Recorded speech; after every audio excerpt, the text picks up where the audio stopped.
अस्सलाम वालेकुम एवरीवन। मेरा नाम मोनिस उस्मान है और मैं आपको खुशामदीद करता हूँ एक और टॉपिक में on how to build a micro PL business with Daraz in Pakistan. आज का जो हमारा टॉपिक है वो है फाइनेंस। बेसिकली दराज पे स्टोर खोलने के बाद किस तरह आपने अपने कमीशंस पे करने हैं, किस तरह आपने पेमेंट कलेक्ट करनी है और कौन से चार्जेस हैं जो आपको इनकर होते हैं। दराज की पेमेंट साइकिल क्या है, कब आपके पैसे आपको मिलते हैं, नेट पे आउट कब मिलता है, उसमें से कितने पैसे कटते हैं, क्यों करते हैं, क्या क्या पैसे कटते हैं, शिपिंग फ़ी चार्जेस क्या होते हैं, किस तरह कैलकुलेट करते हैं, और फाइनली आपकी अकाउंट स्टेटमेंट दराज सेलर सेंटर पे किस तरह उसको रीड करना चाहिए, किस तरह आप उसको पढ़ेंगे, किस तरह आपको समझेंगे, जिसके अंदर डिफरेंट टर्मिनोलॉजीज लिखी होती हैं। तो शुरू करते हैं। सबसे पहले दराज की फ़ीस को अंडरस्टैंड कर लें कि किस तरह की फ़ीस दराज आपको चार्ज करता है। दराज में 3 किस्म की फ़ीस हैं, चाहे आप सेलर फुलफिलमेंट बाय सेलर पे काम करें या फुलफिलमेंट बाय दराज पे काम करें, आप पे ये फ़ीस इम्पोज होती है। पहली होती है commission fee. Commission fee is basically एक फ़ी होती है जो जिस प्रोडक्ट को आपने जिस कैटेगरी में बेच रहे हैं, हर कैटेगरी की एक स्पेसिफिक फ़ी है, उसको कमीशन कहते हैं, दराज कमीशन, जिसको मार्केट प्लेस कमीशन भी कहा जाता है। अब उस कैटेगरी में पार्टिसिपेट करने के बाद जब आपका प्रोडक्ट सेल होता है तो उस प्रोडक्ट के सेल होने पे सर्टेन कमीशन दराज आपको चार्ज करता है, वो दराज की फ़ीस होती है। वो किस तरह होता है, जो आपकी लिस्टिंग की यूनिट है, जो आपने प्रोडक्ट लिस्ट किया है, उसकी price into the commission rate, and that is what is charge as commission fee, और दराज वो डिडक्ट करता है।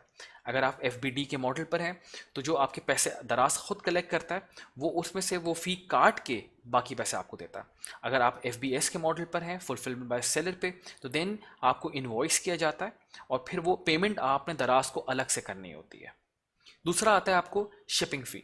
Shipping fee is basically product को ट्रांसपोर्टेशन करने में जो कॉस्ट इनकर होती है उसको शिपिंग फ़ी कहते हैं। फ्रॉम पॉइंट ए से पॉइंट बी पे जब वो जाती है तो उसको जो ट्रांसपोर्ट करने की कॉस्ट आई है, that is shipping fee.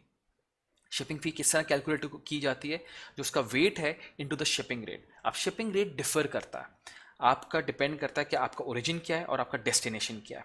Origin से मुराद कि कहाँ से वो प्रोडक्ट जा रहा है, डेस्टिनेशन कहाँ पे वो प्रोडक्ट जा रहा है। तो अगर कराची से लाहौर जा रहा है या कराची से कराची में जा रहा है तो कम चार्जेस होंगे, पर अगर वो कराची से इस्लामाबाद जा रहा है या गुजरात जा रहा है, गुजरावाला जा रहा है, तो ज़्यादा चार्जेस होंगे। तो इसकी जो पूरी एक शीट है वो हमने अलग से शेयर की है। सिमिलरली जो मार्केट प्लेस की कमीशन स्ट्रक्चर की शीट है वो भी मैं अलग से आपके साथ शेयर करूँगा। उसमें सारी कैटेगरीज़ के सारे कमीशन स्ट्रक्चर्स दिए हुए हैं, शिपिंग फ़ी के अलग से रेट्स दिए हुए। फाइनली हमारे पास आता है payment fee. Payment fee is basically जो दराज आपका कैश कलेक्ट करता है उसको हैंडल करने के चार्जेस। जो आपका डिलीवर करा, कैश ऑन डिलीवरी का मॉडल होता है। जब आपका प्रोडक्ट डिलीवर होता है तो वो कैश कलेक्ट करता है और वापस लेकर आता है अपने सेलर सेंटर पे और फुलफिलमेंट सेंटर पे, और वो आपके अकाउंट में पे ट्रांसफ़र किया जाता है। तो उसको हैंडल करने के चार्जेस इज़ कॉल्ड पेमेंट फ़ी। इसकी कैलकुलेशन क्या होती है, जो यूनिट प्राइस है इंटू 1% और 1.25% डिपेंडिंग ऑन कैटेगरी किस में आप काम कर रहे हैं। अच्छा जी, आगे बढ़ते हैं। दराज पेमेंट साइकिल। पेमेंट साइकिल समझना बहुत ज़रूरी है। दराज पेमेंट साइकिल आपको ये बताता है कि कब आपकी पेमेंट आपको मिलेगी। एफ मॉडल के लिए तो ये बहुत ही ज़्यादा ज़रूरी है, क्योंकि दराज एफ मॉडल पे दराज ही सारे आपकी डिलीवरीज करता है और आपके बिहाफ पे सारे पैसे कलेक्ट करता है। कलेक्ट करने के बाद आपको पेमेंट्स करता है। अब महीने में इनकी 2 पेमेंट्स होती हैं, बाय मंथली बेसिस पे ये लोग पेमेंट्स करते हैं।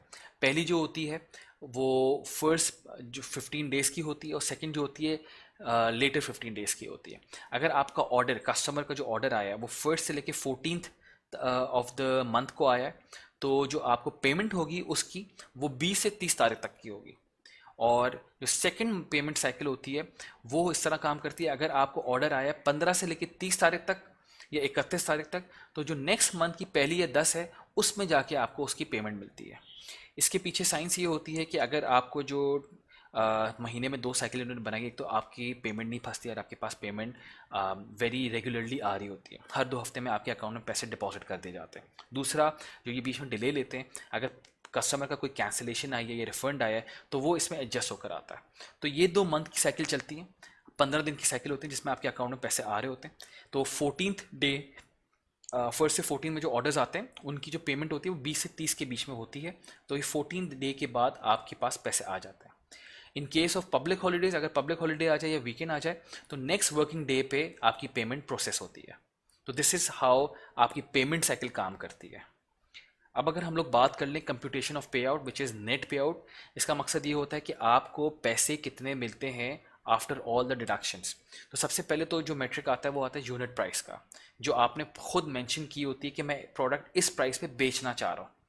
उसमें से माइनस होता है आपका कमीशन, जो दराज का मार्केट प्लेस का कमीशन है बेस्ड ऑन योर कैटेगरी।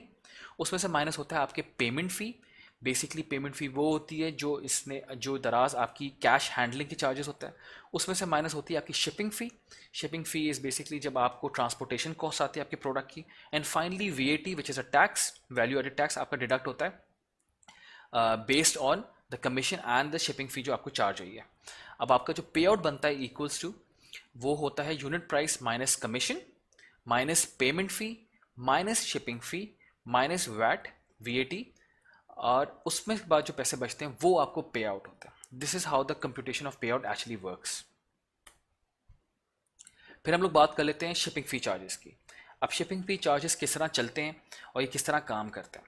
अब देखिए, डिपेंड करता है कि आपका प्रोडक्ट आप कहाँ पे रिसाइड करते हैं, आपका प्रोडक्ट कौन से वेयर हाउस में, कौन से शहर में है। कराची, लाहौर, इस्लामाबाद में वेयर हाउस होने का फ़ायदा ये है कि आप अपना प्रोडक्ट जो है तीनों वेयर हाउस में रखवा सकते हैं। इससे बायर को शिपिंग फ़ी कम चार्ज होती है। जो बायर को शिपिंग फ़ी चार्ज होती है FBD के मॉडल में, वो डिपेंड करता है कि उसका वेट क्या है, उसका साइज़ क्या है, उस पर वो डिपेंड करता है। दराज जो भी खुद से डिलीवर करता है उस पर आपको शिपिंग फ़ी चार्ज करता है, पर वो शिपिंग फ़ी जो चार्ज होती है वो कस्टमर को चार्ज होती है।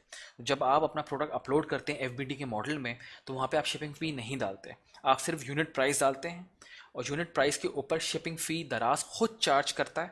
और वहाँ पे जो बायर होता है, बायर को एक्चुअल प्राइस के ऊपर शिपिंग फ़ी लग रही होती है, वो उसको देखता है, एक्सेप्ट करता है, और वो शिपिंग फ़ी विद बायर पे करता है।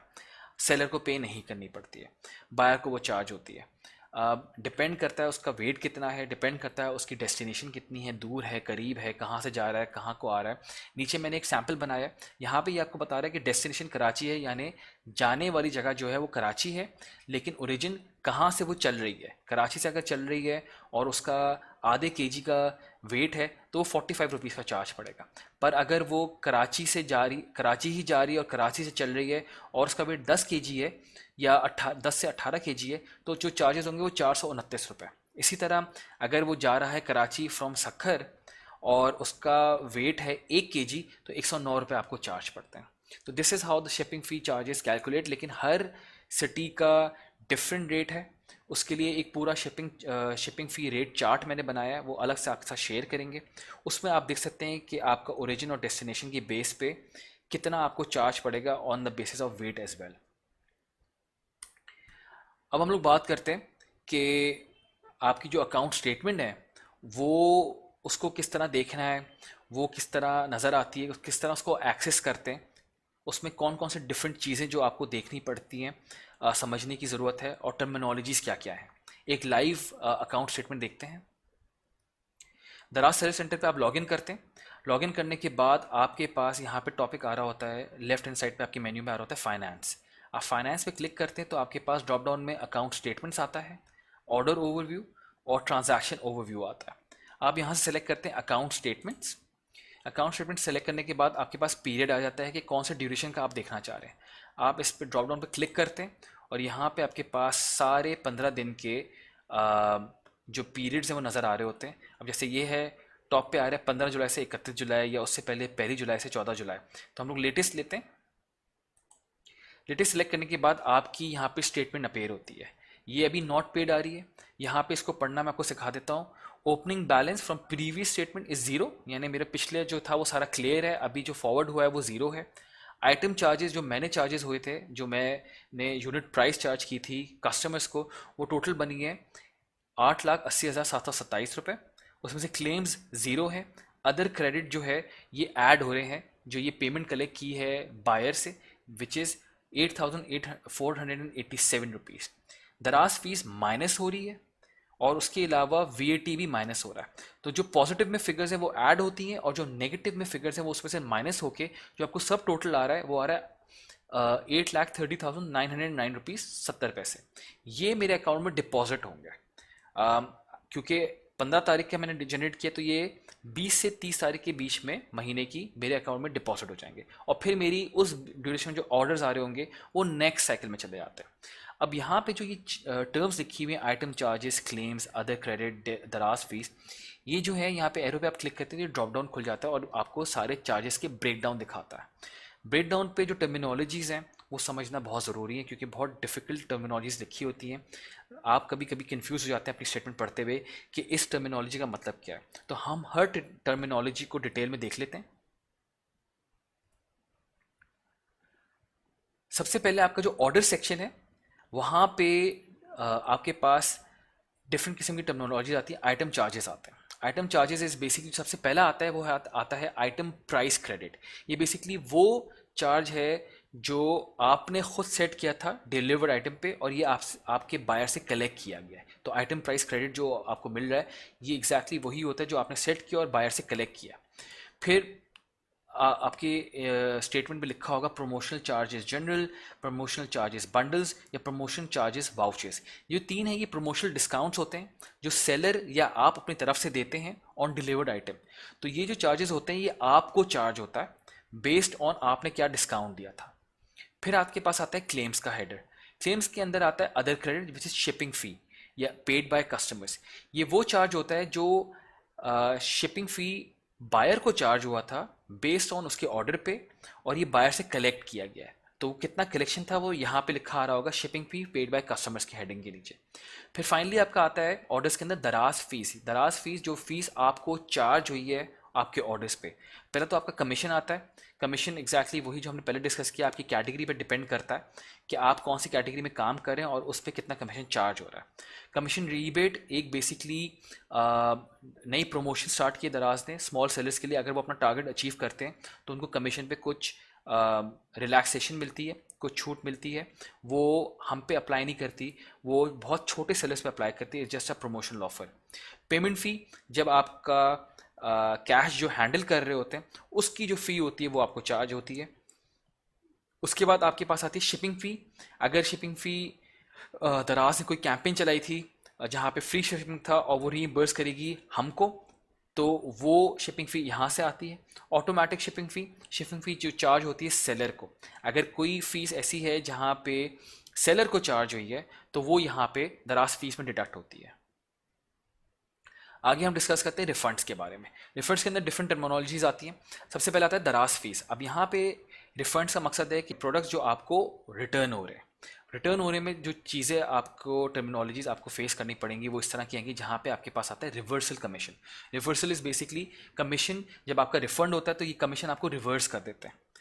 एडजस्टमेंट कमीशन या एडजस्टमेंट पेमेंट फ़ी, ये बेसिकली वो फीस होती है जो मिस कैलकुलेट हो जाती है बाय मिस्टेकन। आपको अगर डिलीवरी मार्क हो गई थी या कैश हैंडलिंग फ़ी में कोई मिस्टेक हो गई थी तो ये आपको रिवर्स कर देते हैं। फाइनली पेमेंट फ़ी क्रेडिट। पेमेंट फ़ी क्रेडिट तब होता है अगर आपका प्रोडक्ट रिटर्न हुआ और जो प्रोडक्ट को हैंडल करने के चार्जेस थे वो आपको वापस कर देते हैं। क्लेम्स में आ जाता है लॉस एंड डैमेज क्लेम्स और अदर क्लेम्स।